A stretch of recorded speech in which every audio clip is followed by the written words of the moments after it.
Welcome back to the Norris BenchWarmers podcast. I'm your host, Colton Smith, here joined by producer Josh Northcutt, co-host Ben Miller, and director Garrett Jordan. Fellas, we're here for some NFL picks. Garrett's got the Panthers jersey on, Xavier Liggett, and What do we think? What do we think about last week's games? Huh? Do we have to talk about it? The season's over, right? Like, it's already basketball season. Like, basketball's full swing, and like, is it full swing? And I mean, like, they're playing games in Abu Dhabi, I suppose. But. No. But like, I'm like, it's March already, almost, right? Like, football season's over, please. right? Yeah. No. Sadly, it is. I'm almost ready. This Giants game is very much going to determine how the rest of the football season goes for me. Yeah. Oh man, I think that's all of us. But before we even talk about that Giants game, I guess we can talk about this week and other games. So I suppose if you want to talk about them. Yeah, so I guess we'll start Thursday night. The Falcons and Buccaneers were an excellent 36-30 overtime victory for their Atlanta. Mm-hmm. Cousins throws for 509 yards and hits Hodges in a beautiful OT touchdown. The Falcons, remember when we were saying like 0-8? Well, they're now 3-2. Yeah. They sure what are. I said? Shut up, Gary. Nobody asked you. Yeah, I do. You're not part of this show. You just go back there and direct. I was watching Nightcap though, and the analysts were saying they should be 0-5. I mean, they've lost. They've been close to losing. Yeah, I mean it's one of those where it's just like remember the Viking season where all their games were within a score and.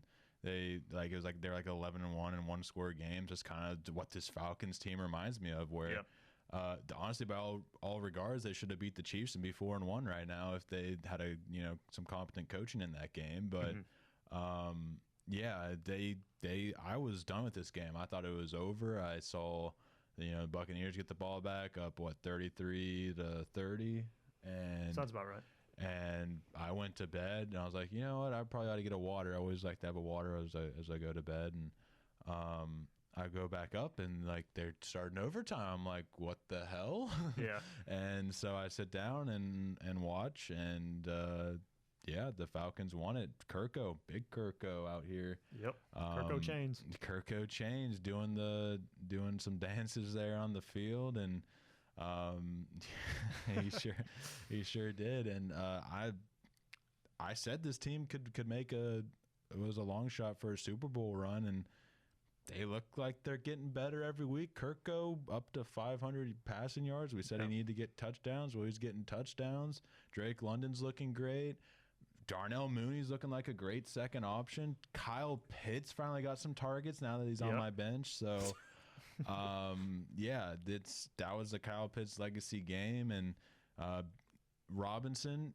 I just find it so odd how they use him, but he ended up having Did he get a touchdown? No, I didn't. I know he didn't rush any in. He didn't rush any in. No. Okay, but he still got himself some rushing yards, and this offense is coming together, and that defense is not top 5. I don't know if they're top 10.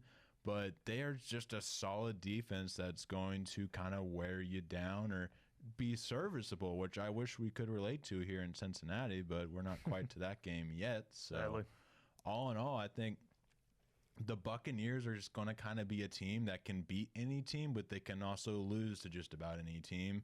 And I think that's still a playoff team for sure. It'll be interesting to see how the Saints and Falcons games go on as they also have still another game. But that NFC South, we had them pretty handedly at the bottom of the division hierarchy. Not the case this year. Nope. Who would you put at the bottom? Might be the AFC South, honestly, outside of the Texans. Sounds about right. Yeah. Yeah, maybe. And we had them like 3rd or 4th. Mm-hmm. It's weird just how that all shifts. Enough dialogue from me. What do you guys or monologue from me? What do you guys want to talk about? I got nothing on that, but since you brought up Kirko, we'll bring up Kirko's old team. The Vikings are now 5-0 after 23-17 victory over the New York Jets. Not so much of a Sam Darnold revenge game. 14-31, 179 yards and an INT, 0 tutties. Losing Aaron Jones definitely hurts. Their offense didn't look exactly the same. Definitely fell off. However, that Vikings defense is legit. Yes. Aaron Rodgers, 3 interceptions. That's all I got to say. Yeah. Yeah. I mean, yeah, just crazy though. That the Vikings, they continue to impress, and like you mentioned, Josh, that defense has been absolutely impressive though. But yeah, they definitely showed up big against the Jets offense though, especially intercepting Aaron Rodgers 3 times. So that's saying something right there. Yeah, I feel like this was the first game that the Vikings looked human to me. They definitely had a chance to lose this game. They were able to hold out, and happy for that. But Darnold looked human, and guess what? Patrick Mahomes is like 15th quarterback in the NFL right now in terms of fantasy, which I know that's not what you base everything off of, but you're just going to have games like these, especially with Sam Darnold. We know he isn't necessarily the top quarterback yet, but he kind of looks like he could be on that path. The MVP talks have died down, though. I don't know where they kind of shift their focus to, because it sure is I can tell you we're going to get there. Just wait till you hear where it's shifted. I do think I know where you're talking about, but we'll see when we get there. But all in all, this was a great defensive matchup, honestly, even though I know 23-17 doesn't look it, but the Jets defense was tough. They just had a slow start. Once they got going, though, Darnold was low-key seeing ghosts. But, the Jets definitely turned a corner there towards the end of the first half and then into the second half, just not enough to get it done. And I'm just curious where this team goes from here, because they have some interesting matchups coming up. So we'll just have to wait and see. Got Lions next week, right?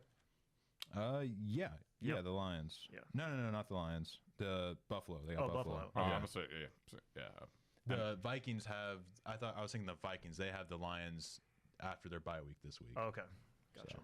Well, revenge game narrative, 100%, 36-10, Bears over Panthers. DJ Moore, 5 receptions, 105 yards, 2 tutties. However, put a little respect on Caleb Williams' name. Yeah, I apologize. I didn't know you could play like this at home. Yeah, but anyway, the Bears are now 3-0 at home, and Caleb Williams, 20 of 29, 304, and 2 touchdowns. I know you're super high on him. That's the Caleb Williams you thought you'd be seeing, right? I mean, yeah. I mean, like you mentioned, it was a great performance by him, and also a great performance by DJ Moore. I knew eventually they were going to put the pieces together, despite having a rough start to this season offensively. But as I knew, as time progressed, though, we were going to see who Caleb Williams was. Eventually, he was eventually going to break out. So overall, I'm just excited to see what the Bears do in the near future. Yeah, Williams has definitely gotten better each and every game, and he's just making me eat my words more and more on that. I still will stand by the Jaden Daniels being the better prospect there, but absolute revenge game, 36-10 against the Panthers. And Let's not forget about that defense as well. Yeah, the defense is an outstanding point to make. They are really what will keep the Bears in games against better teams. And it's just going to take – I mean, if Caleb Williams plays like this against the Texans, they beat the Texans. Yeah. Absolutely beat the Texans. We were talking about, like, worst division. Let's put some respect on the NFC North as possibly the best division in football. I'd say they're looking like the best division in football right now. The Bears, the Vikings, the Packers, and the Lions all looking like playoff teams. It flipped. It went from AFC North to NFC North pretty quick for me. Yeah. So I mean, any of the 4 teams can win the division, in my opinion. Yeah, I can't disagree with that. And I know I'll admit I give you a hard time when you said the Bears could possibly win the NFC North. But like looking back at it, no, I mean with this defense, they absolutely have a chance as long as Caleb can just game manage some games. But also, I mean, he's going out and throwing 300 yards. They absolutely got a chance. Yeah, I mean, overall, though, if he can gain more and more confidence as the season progresses, and if that defense plays the way they are right now, I feel like the Bears, they are going to be a sleeper. Yeah. The one thing about winning the division, the Vikings have to lose some games, and their schedule is, I was reading through it last week, it is a pretty cupcake schedule. They have to play their fellow NFC North teams, which they'll probably bring a couple losses, but all in all, I see this team probably finishing with about 5 losses unless something crazy happens. So anyways, enough about the NFC North, or maybe we'll talk about them a little bit later, but I do have a question about that. Let's hear it. How much of that do you think hinges on Kevin O'Connell's shoulders, or do you think it's just the players excelling?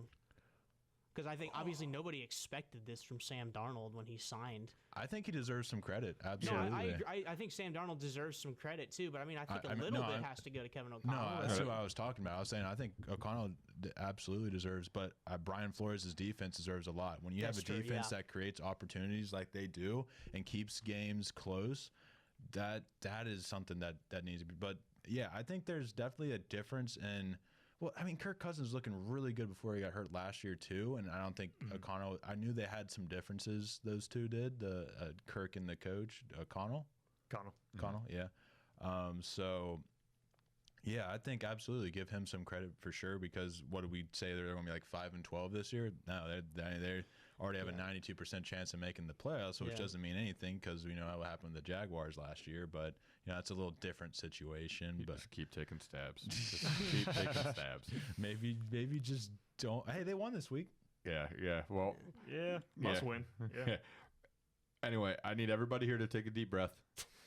It's Is it time? time. Take the deep breath. This is going to get ugly. Baltimore Ravens win 41-38 over the Cincinnati Bengals in overtime. Joe Burrow had an amazing game, 30 of 39 for 392 yards, 5 touchdowns, 1 interception. Lamar Jackson, 26, 42, 348 yards, 4 touchdowns, no picks. Bengals only had 1 sack. Ravens had 3. Held Derrick Henry basically in check. 14 carries for, quickly doing the math, it looked like about 41 yards, and then he broke off a 51-yarder. And yeah, gentlemen, I don't know the highest building in Cincinnati, but I came very close to jumping off of it last night. This is, you score 38 points, you need to win. There's no other better way of saying it. You score 38 points, you need to win. But when you try to settle for a 53-yard field goal and a punter who I don't believe actually held snaps in college, so he's only been holding snaps for about a month and a half. A month? Yeah, because if he didn't hold it in college, he's only been with the Bengals for a month. Wow, A little I did over a not month know and a that. half, yeah. Because the reason why they drafted Brad Robbins originally is because he held snaps at Michigan. So he could punt, and he was a holder, and it's a big thing. And we saw it yesterday as he botched a kind of questionable snap, but Now that you mentioned Robbins, the Bengals cut him this week, right? correct. Yep. Yeah. So Renko, no, don't get me wrong, Renko's a great punter, no doubt about it. But you should not be settling for a 53-yard field goal. No. And And plus, wind was a factor, right? yeah, I mean it wasn't too windy. I wouldn't go full on like blaming the wind. It was 100% just the hold off a snap. But no, the big thing I want to point out of all this is I watched Colton over there Colton's contemplating in a bad his life. place. He's in such a bad place. Yeah. I really don't know where they go from here. They obviously got the Giants this week and everything else, but that play calling at the end of the game is now being questioned by the players. Yep. When Jamar and T come out and say, I wish we were more aggressive. I wish we would have made more plays. And then Zach Taylor kind of throws Joe Burrow under the bus. Yeah. What was your guys' take on Zach Taylor basically saying, well, I called a pass play, but Joe audibled it to a smart run play as almost like a backhanded compliment? Yeah, I mean, that's just crazy to hear because, I don't know, to be honest, I have no comment. Colton, if you can gather your thoughts over there. Where do I even start? I've been in a different world for these past like 3 minutes. So, yeah, you asked about the Zach Taylor. Backhanded compliment. Backhanded comment when he's the worst play caller I've ever witnessed in my lifetime. What? I mean, that just doesn't even sound real. I guess I mean, they put up 38 points, so I can't fully bash his play calling. They put up 30 points the last 3 weeks, but they how also did they score those 38 points? it's a lot of big plays. Big plays, being aggressive Yes. throughout the game. Yes. And then you get to the end and Burrow throws one pick when you maybe should have been conservative and ran the ball. Yeah. But instead, you're throwing the ball and Burrow throws a pick. Okay, now we're going to be conservative? It's I like don't get it, stick man. to one way. You know what Dan Campbell does? He's aggressive and he sticks to that, and everybody respects him for it. But Zach Taylor never sticks to anything. It's, oh, this is convenient now. Oh, we messed up. Let's do the opposite of that. Oh, wait, that didn't work. Let's do I don't need to rant this week. That works for me. Yeah. That sums up everything I would need to say. But yeah, no, it's frustrating as a fan to continue to support this product over and over again. And what we haven't even mentioned is Joe Burrow's MVP walk-away numbers, but he's 1-4. Yep. So he's not in discussion. No. Yeah, no, Joe Burrow. Sadly. Joe Burrow is absolutely lighting up scorecards left and right this year. I mean, the past 3 games. I mean, his stat line has been. If you just looked at Joe Burrow's stat line in the past 3 games, you go, oh, Cincinnati's 3-0 in those 3 games, right? No. Josh, how many starters on defense do we have out due to injury right now? Do the Bengals have out? I'm looking at the injury list right now, but I'm not. I want to say at least obviously 3, maybe 4. But we just got the Dax Hill news. yeah, Dax Hill out with an ACL. Sheldon Rankins is out. Mike Hilton's out. Let's see who else. I don't know this name. Lance Robinson. Is that no. Okay. DJ Ivy. No, you're now getting into Yeah. so it's basically about 3 key parts of the defense. But I'm not making that excuse, bro. You got to find a way to make it stop. You got a cornerback who wants to talk like he's the best cornerback in the NFL, and he can't cover a goddamn cold. That was worded way wrong. He can't cover. I forget what the term is. Anyway, You're trying to say he can't catch a cold because he can Yeah. catch. Yeah. Maybe we should just put him on wide receiver. I mean, maybe. But yeah, no. I mean, it's hard to put into words right now. That's the one thing I do want to add is that everyone wants to point at Zach Taylor. Yes, he is absolutely a reason that we lost this game. But defense? Yeah. What? Like, there's just did they punt? They punted early in the game. And what's crazy is they did a great job, outstanding job at stopping Derrick Henry until the last play when they were probably just demoralized and done with the game at that point. Why? Why did we just let Lamar Jackson look like Patrick Mahomes out there? Well, what's funny is when you go back and watch the tape last week, I said I was going to make Lamar beat us, and that's what they did, and Lamar beat us. But to sum up the season is just one play. Yeah. Lamar fumbles the football. Yes. Stiff arms the ghost of Sam Hubbard 3 times, and then finds Isaiah Likely in the back of the end zone. All I was looking for is that guy going, "Oh, so close." Yeah, that's yeah. That sums up the season. That play right there is the Bengals of 2024 as of 5 weeks into the year. For sure. That shot of Sam Hubbard on the sideline looking flabbergasted that he didn't get Lamar Jackson down will probably live in my head rent-free for the next couple weeks. I just don't understand it because Lamar isn't even that big of a dude. He's only like 10 pounds heavier than me. Dude's just squirmy, man. He's hard to bring down, and it's been discussed around the league. Hendrickson had him. Yeah. I get it. And then Hill had him on the same exact play, and they both Yeah. So now that we ripped the Band-Aid off, is there anything more that you guys want to... Now when it comes back in, we can move on. Let's talk about another LSU quarterback who looks really good and actually has a coach that actually trusts him and makes... I don't know, saying Dan Quinn makes great decisions is kind of weird to say, but so far he's done that, I guess. The Commanders defeated the Browns 34-13. Jaden Daniels looked fine. He did throw an interception, but that's just a part of it. Didn't quite have the same completion percentage, but this is a great Browns defense, so that's not shocking. 14 for 25, 238 yards, 1 touchdown, like I said, 1 interception. Looked far better than Deshaun Watson, who walked out on his team after going down 34-13, or maybe that was, or that's the final of the game, so yeah. Anyways... give me Jameis. I've been saying this since before the season. Give me Jameis, and maybe they do have a chance of being the best offense in the NFL. Oh, okay. I knew when we were going to bring up the Commanders and Browns, this was coming my way. Yeah. But no, Jaden Daniels is, I think, the first rookie quarterback ever to rush for like 500 yards in his first 5 games. Sounds about right, yeah. By the way, you asked where the MVP discussion went. It's gone to Jaden Daniels. Yeah. Not only is he talking rookie of the year, there's legit conversation of this kid being the MVP, which, by the way, has only been done once. Jim Brown. Yep. Yeah, well, that's what you get when it's week 5. Yeah. Moving along to the Broncos and Raiders, another rookie quarterback. What? I was just saying we need to move to fantasy. Oh, okay. Just interesting that Bo Nix and the Broncos defeated the Raiders 34-18. Bo Nix had a couple good games. Another couple quick ones to go through. The Cardinals defeating the 49ers. That got Josh a point. The Giants defeated the Seahawks. Rough day for Garrett.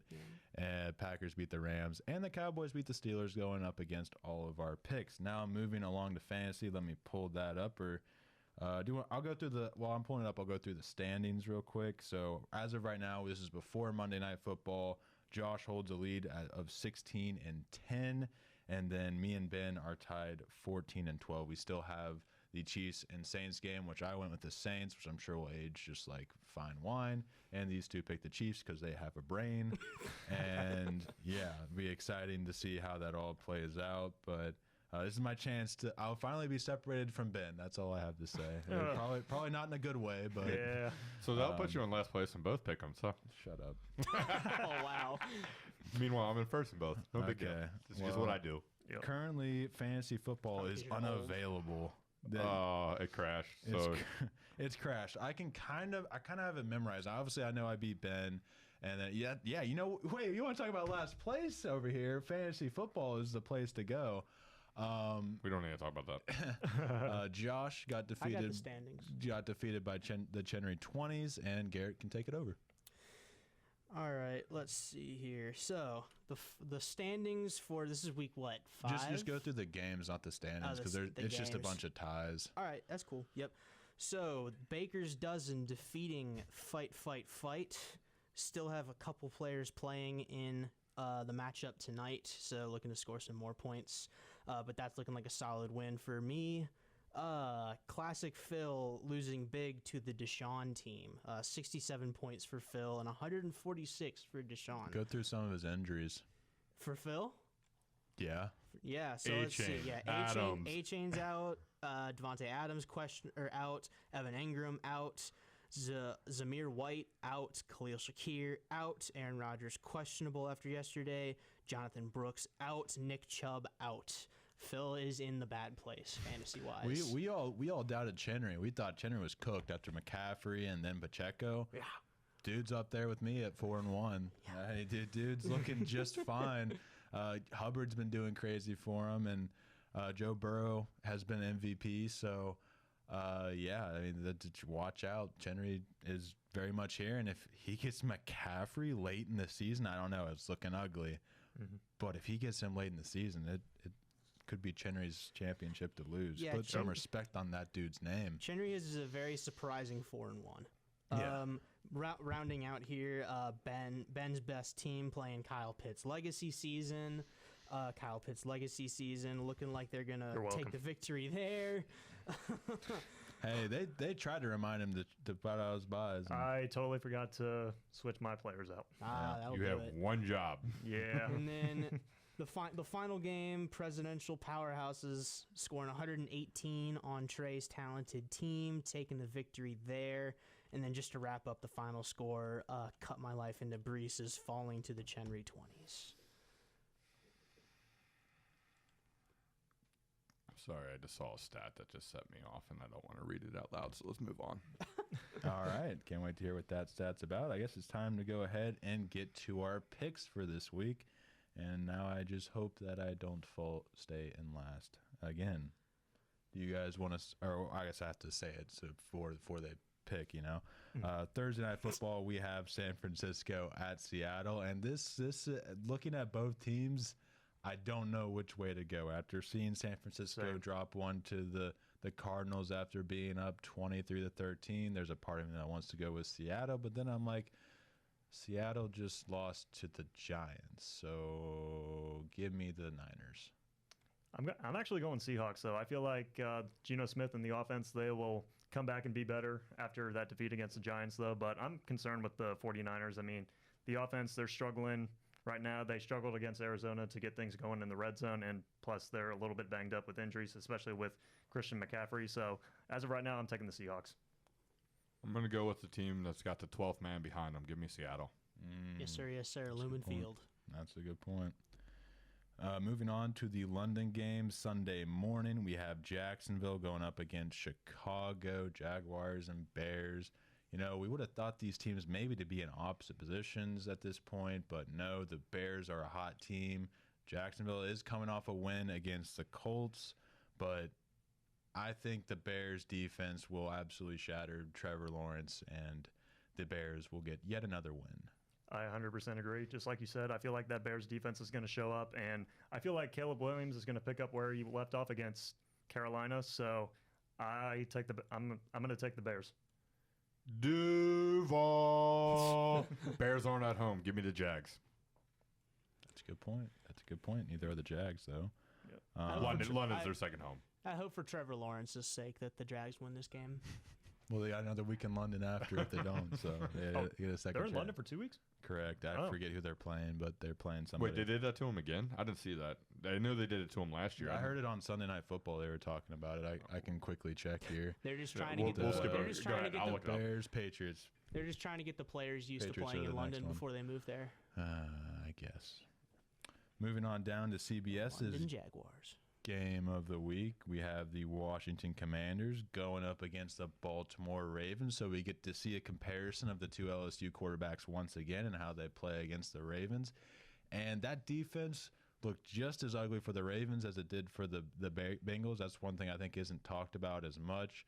I do like them better than the Bengals in terms of their defense, but we won't talk about that. Give me the Commanders, though. I think Jaden Daniels is going to kind of look like a better Lamar Jackson in front of Lamar Jackson in Baltimore. So, yeah, give me the Commies. Yeah, I'm a little bit concerned with Baltimore's defense after yesterday's game against Cincinnati. I feel like Jaden Daniels running the ball. I feel like, in a way, that's going to be the difference. So give me the Commanders. I'm taking the Ravens. A rookie quarterback isn't doing that to Baltimore. Okay, we'll see. Yeah, who would have thought 5 weeks into the season we'd be looking at Commanders Ravens and going, that's a good matchup. Yeah. Yeah, no, that's a great point. Crazy. That is a great point.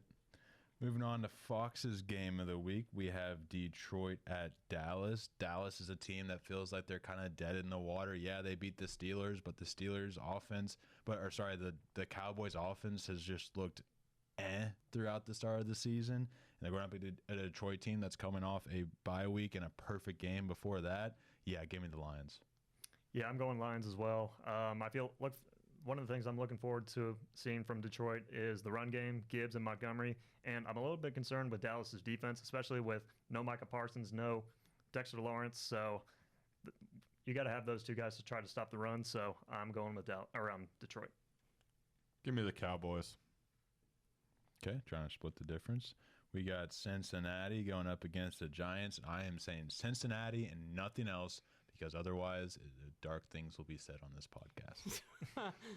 Yeah, I'm taking Bengals as well. So Josh has a stat pulled up that apparently he's going to bring and pick the Giants. Oh, I can't boy. wait to hear it. All right, so I'm going with the Bengals. I feel like that pass offense is going to be beneficial, so give me the Bengals. What, Josh? Through 5 weeks, Minnesota has scored 139 points. The Bengals have scored 155. The Vikings are 50. The Bengals are 5-0. The Bengals are 1-4. This isn't on the offense; it's on the defense. That being said, if the Bengals don't win on Sunday, I'm jumping off the Empire State Building. Give me the Bengals. Okay, this is good. This is absolutely a must-win for the Bengals and for Zach Taylor's career. If you lose to the Giants in MetLife on Sunday night next week, you fire him before midnight. Like you don't even let it go to Monday. You fire him. See, here's the thing, and everybody keeps reiterating with me, and they're right. Marvin Lewis gave us mediocre years for 16 seasons, and he didn't get fired. They're not going to fire Zach Taylor. Yeah. I know they won't, but it should be the move.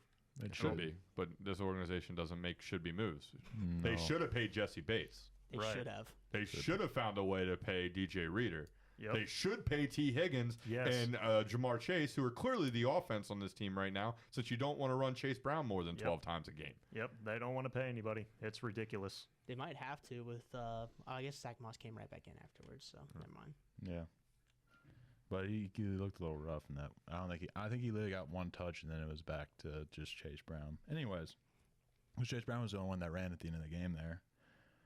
Anyways, to Monday Night Football, we have the Buffalo Bills heading to New York once again. 2 MetLife games on primetime back-to-back. New York Jets this time, though. The Jets are getting to a point where they got to start winning now. They're going up against a Bills team that we glossed over, but honestly, with good coaching, probably would have beaten that Texans team. Yeah, that coach was an idiot. Yeah, that's terrible. But for context, I believe passing, they were below the 5, like they're Inside the 5, yeah. inside the Inside their own 5. and they pass it 3 times to try and get out of there. Like at least run on the first try or whatever. But anyways, I that goes up there with Zach Taylor for sure. I want to hear what you guys have to say about this one. Well, first off, you were asking, like, where do the Jets go? The Jets win. They're in first place in the AFC East. That's how bad the AFC East is right now. True. That might be the worst. However, that being said, I am going to take the Jets at home. Some reason Josh Allen doesn't look right. It's almost as if the land of misfit toys It's doesn't finally work. rearing its ugly head, yeah. He went 9 of 30, and I'll leave it at that. Ouch. Oh, and also, look up the hit he took. He was concussed. Yeah, Should not have been on the field. absolutely was Yeah. concussed. You know, sorry, no, go. I could tell from the wrist. Oh, yeah, he went limp. Yeah, when you saw the wrist like smash into the ground and it just stay like this, like that's not a normal human move. Normal humans don't lay like that. He was out cold. Yeah. You know, I was actually going back and forth on this game, but I'm actually leaning towards the Jets in this one. I feel like their defense will stop Josh Allen's run game, so I feel like that's going to be beneficial in this game, so give me the Jets. Yeah, okay. I was thinking the same way. I was thinking maybe you guys were going to. I didn't know the full context of Josh Allen's performance in that Bills game, so I'm not going with the Bills. I'm just going to take the easy points and take the Jets here. I think that defense will just absolutely destroy. The plot has been figured out on how to stop the Bills, and I absolutely think the Jets will just use what's already been laid out for them. And we saw it with Sam Darnold, made Sam Darnold look rough, shut down Justin Jefferson in the second half. I mean, Sauce is guarding Khalil Shakir. I think he'll be fine there. Yes, Phil, I said that. And so there's that. There's our picks for the week. Anything you guys want to wrap up with? I know Garrett's got to get to class because these college football went over as per usual, but we love talking about it so much. It's also 100 more teams. Yeah, also 100 more teams. Well, only like half of those matter, but no, we love them all equally, right? I don't know. Josh picked Kent State, so I mean, I think we might love them all equally. We did have a MAC talk. We do love them all And the equally, Fun don't Belt. Hey, And we the love Fun all Belt. college football here. Yeah. All right. Even FCS? I love all football. I don't love it this week. Very political answer, Josh. Thank you. The dude's ready to run for president. All right, let's go ahead and wrap the show up, though. Thank you all for listening. Be sure to hit that subscribe button. We're trying to get to 50 subscribers. Help us get there, and we will give away something big. And, be sure to follow us on Twitter at NorseBW Thank you all for coming on to the show. Thank you, Garrett, for all you do in the director's chair, being late to class for us as a part of those duties nowadays. And thank you, Bill and NKU Media Services, for all that you do, making this show better each and every week. And we'll see you guys in the next one. Peace.